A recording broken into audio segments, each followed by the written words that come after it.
2005, Tribe's Vengeance. And in Versus, it's The Incredibles against Shark Tale.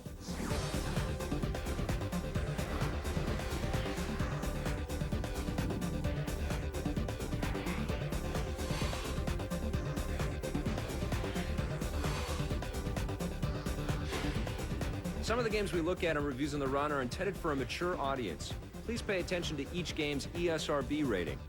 All right, let's get things started here. We're going to talk about one of the biggest games for the GameCube this season. This is Paper Mario and the Thousand-Year Door from Nintendo. What did you think of this brand new Mario RPG?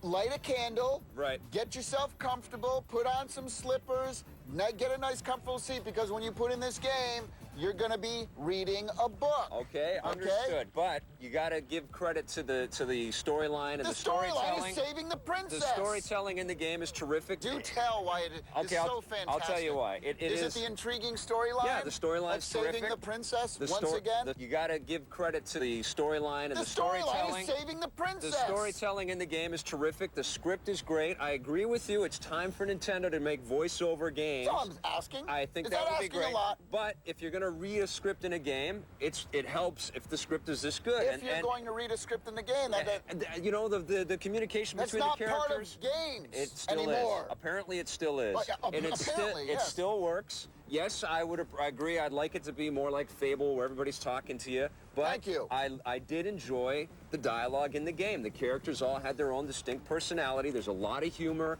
It's not a kid-type RPG, even though it looks like a kiddie-type game. There's a lot of sassy, really sarcastic humor through the thing. And one of the things that makes this a different RPG experience from other ones out there is that it certainly isn't the music. Well, the music's cool. The music writing. Lots of variety. The music writing is cool. Yes. But because we get the old chip MIDI production music. But that doesn't detract from the fun to be had in the gameplay. This isn't a turn-based RPG where you don't have any control over what happens through the course of the battle. Well, there's a lot of turn-based action. Yeah, no, it is a turn-based battle, but you have control over timing of button presses, so you can defend yourself or you can get extra hits. You can pull out all kinds of crazy power-ups, like the ability to, you know, shoot all kinds of extra health things into the air and shoot them out. I mean, I like some of the effects when you walk into a house, the walls kind of collapse down. Didn't you like the fact that all the battles take place in front of an audience and that the audience participation has something to do with the outcome of the battles? You might even have bad guys sitting in the audience that start chucking hammers and things at you. It's not trying to compete with the 3D RPGs that are out.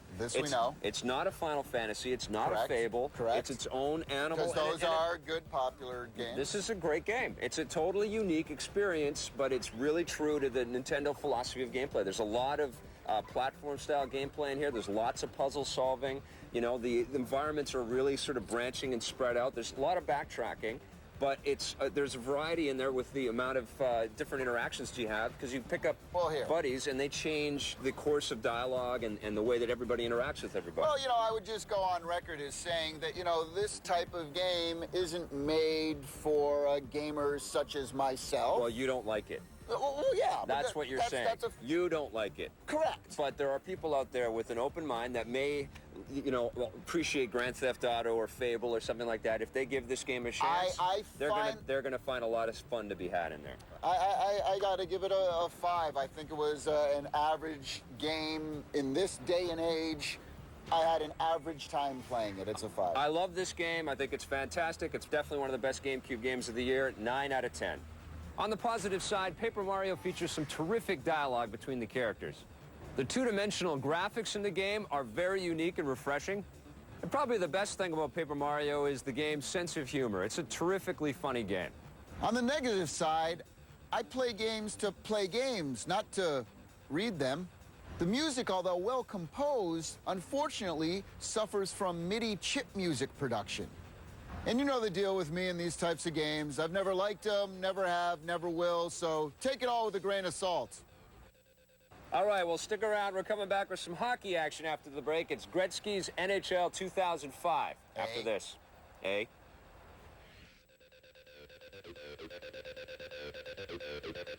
Games. We take games seriously.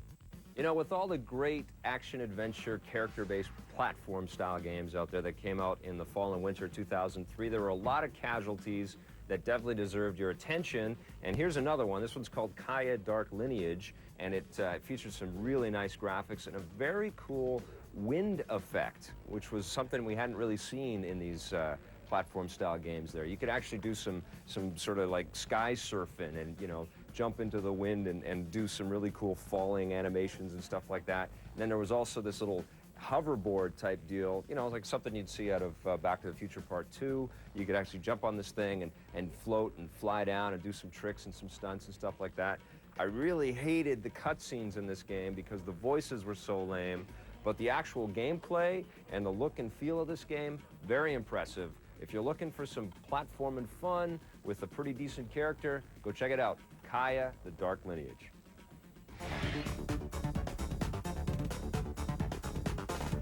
Okay, we're back, and we're going to be talking about a brand new hockey game from Sony. They are actually back in the rink. Gretzky was, of course, the greatest player the game has ever seen, or so I'm told. Yeah. I've seen him play, and he's awesome. So it's very fitting that he's the face on a game, and of course he's been the face on a game previously. Right, the Wayne Gretzky hockey game from the 90s was an arcade-style game. This is more like ESPN and it's taking on NHL. It's taking on EA and Sega head Which, to on. be honest with you, it's kind of a suicide mission. Yeah, right, they got their hands full. I mean, you know, these are ESPN franchise and the NHL franchise with EA have been around for many years. They've always continued to keep going. Yeah. And they're great games. Yes.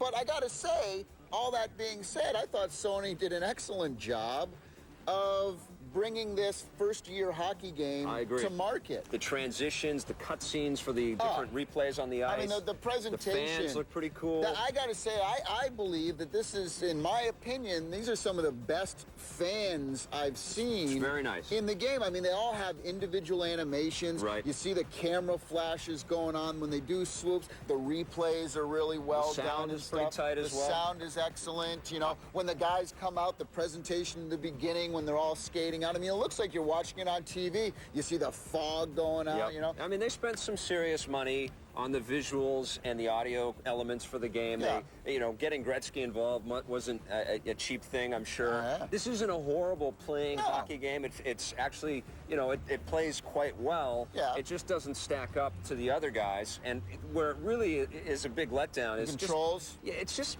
a little bit sticky Clunky, and clumsy, and you don't feel like you're fluid and just floating out there and zipping around as fast and as smoothly as you do in the other games.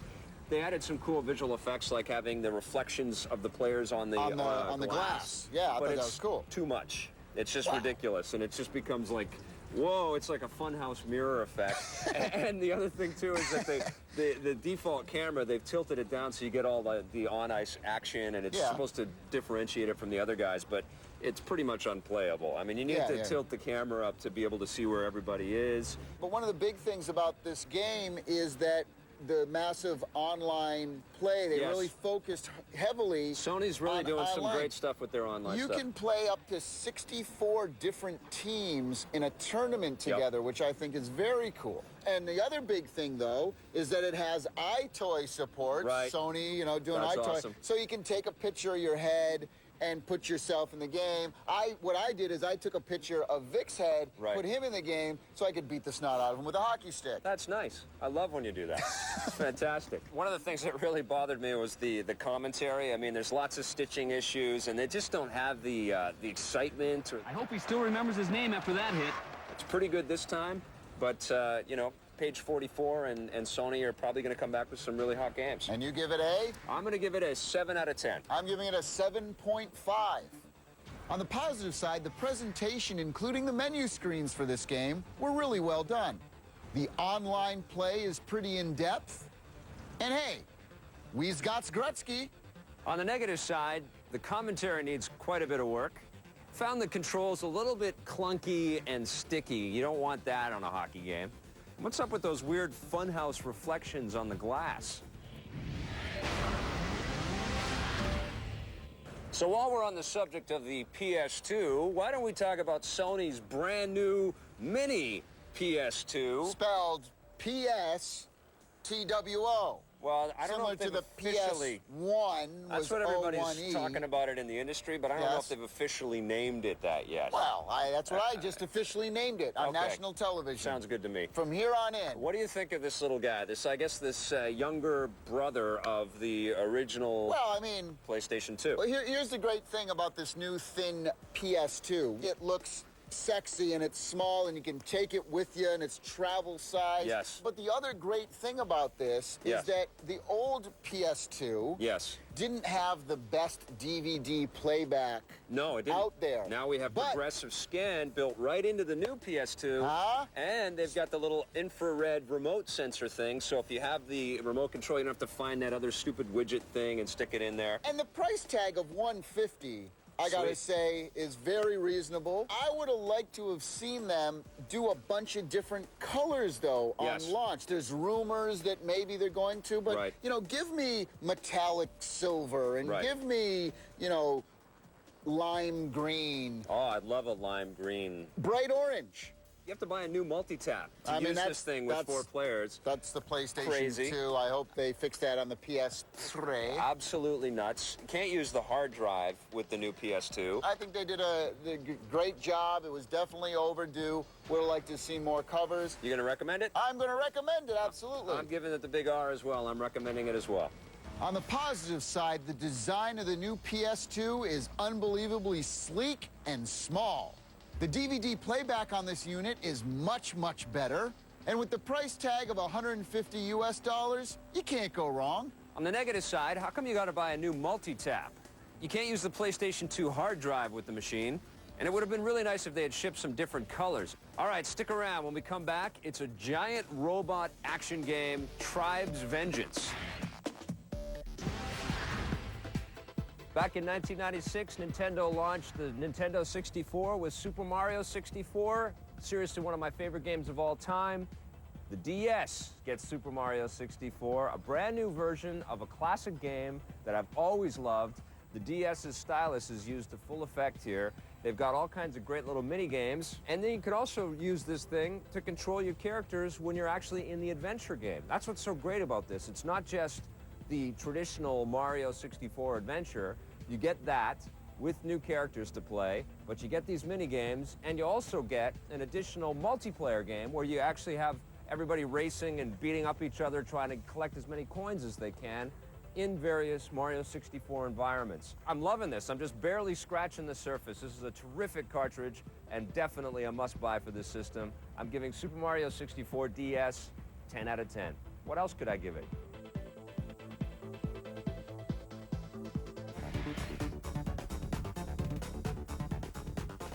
We are back, and we're going to start talking now about one of the most interesting and enjoyable games I've played in a long time. This is Tribes Vengeance. It was developed by Irrational Games and published by Vivendi Universal for the PC. I had so much fun playing this thing. The story of the whole thing has to do with these 2 generations of these princesses, and you're bouncing... And you have to save them.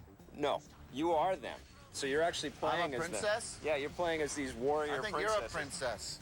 I think you're the princess. You're the You're the princess. one that loves Carson from Queer Eye for the Straight Guy. And you're the one who wears G-strings and high heels. Looking to start a war, princess? You ever see one of these? But Yeah, you actually play as these warrior princesses in the different contexts of the timeline through the story. So you play as the mother warrior princess and the daughter. One of the cool things in the single player that I really enjoyed was the fact you play as the young version of the daughter. So you actually play as a little kid, and you're trying not to get shot. You don't have any weapons. You're running through this palace. It's getting destroyed. And then all of a sudden you find a little spaceship that you can jump into, and then you start taking it to the bad guys and Well, going that's whale all on very them. nice, but, you know, we got jetpacks. We do have jetpacks. And that's the big That's the thing. story in this is game. that think of any first-person shooter you ever played, Quake, Doom, Yeah. Halo, whatever, but then add that you can go up and this way Yes. and this way It's and not just diagonal jetpacks, though. and all that. They can ski. You got So booty.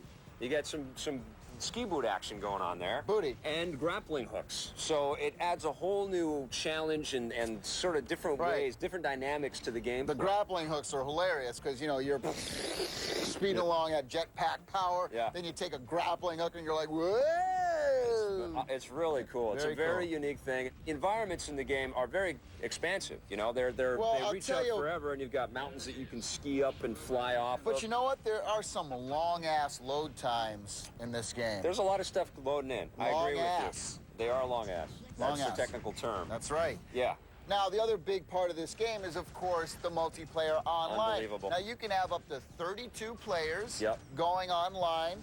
But I gotta say, Yeah. as cool as jetpacks are, flying around and grappling hooks and all that stuff, it's really cool and all that. Yeah.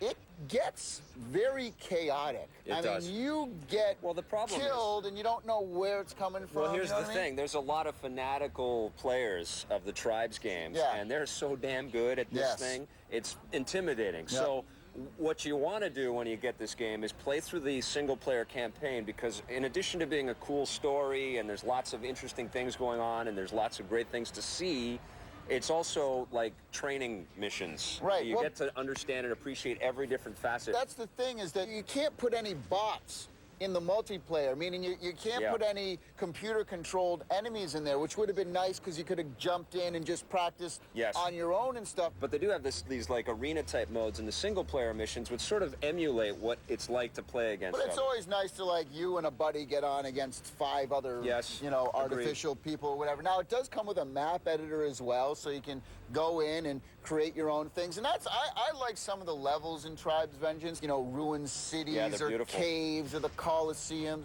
And there's also vehicles in the game Yes. as well, which we haven't Jump talked about. tanks and the, flying ships and things. and the cool thing is that they really show the damage off as well. You know, when you get hit, the panels all blacken and get And loose the characters fall fly off out and of them, stuff. too. Yeah, Like, you'll which see the is dudes fun. fall out of the sky. Tribes Vengeance, I'm giving a 9 out of 10 to. I'm giving it a 7.5. On the positive side, you have a jetpack, okay? Now that's always a positive. Tribes always features great multiplayer, and this game is no exception. But probably the most rewarding surprise is the terrific single-player campaign. On the negative side, the loads are long ass. Would have liked to have seen some enemy bots in multiplayer. And if you never played this online before, it's going to be pretty challenging and chaotic. All right, don't go away. We're coming right back with a look at 2 CG film games. Shark Tale against The Incredibles. Favorite sports games. Number 1, Madden NFL 2005. Number 2, ESPN NFL 2K5. Number 3, NBA Live 2005.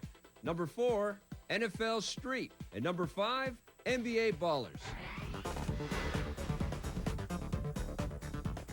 All right, welcome to Versus. It is the battle of the giant CG-rendered films turned to games. This is Shark Tale from Activision against The Incredibles from THQ, and both games are available for pretty much every platform you can imagine. We looked at both of them on the GameCube.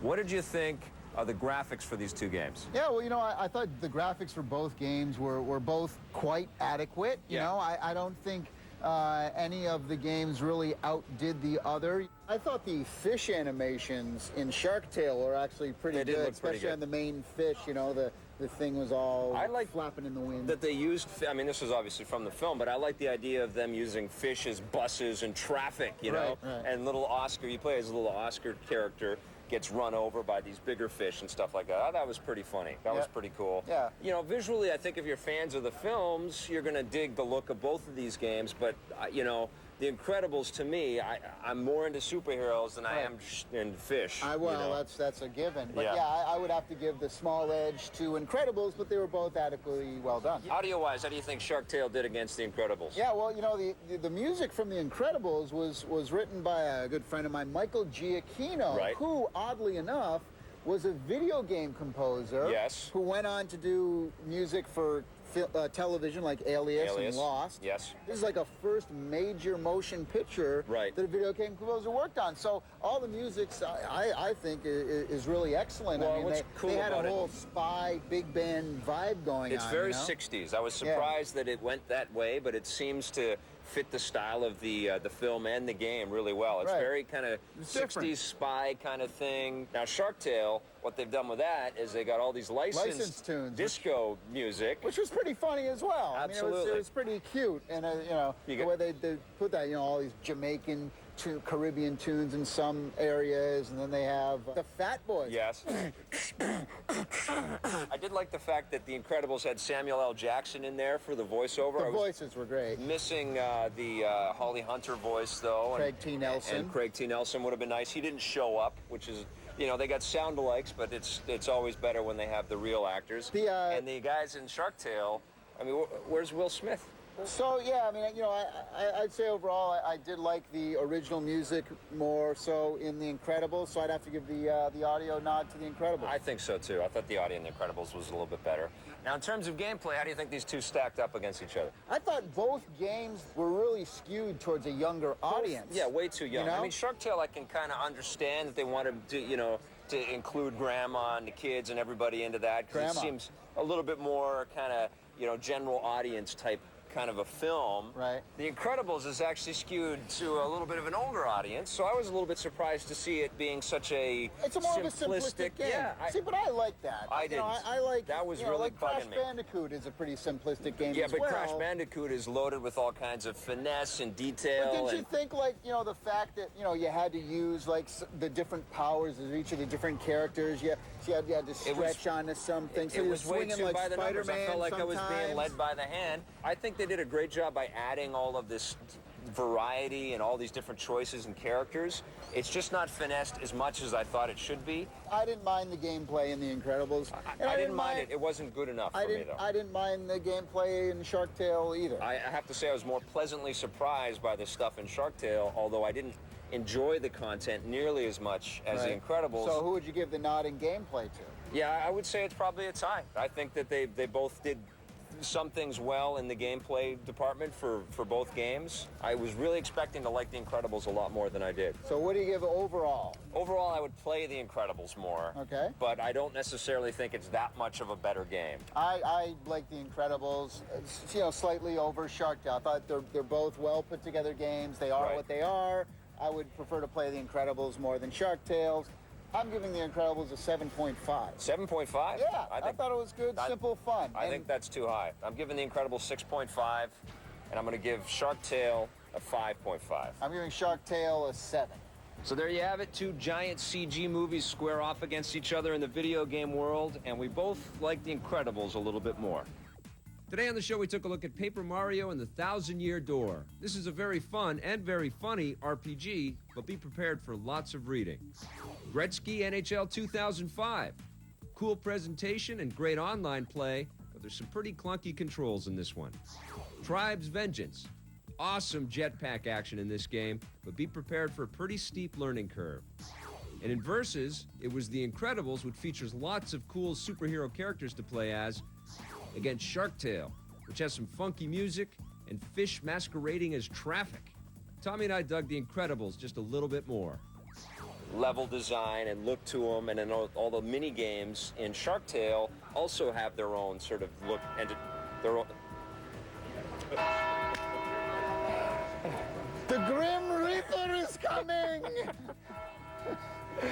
One day we'll finish the show. One day.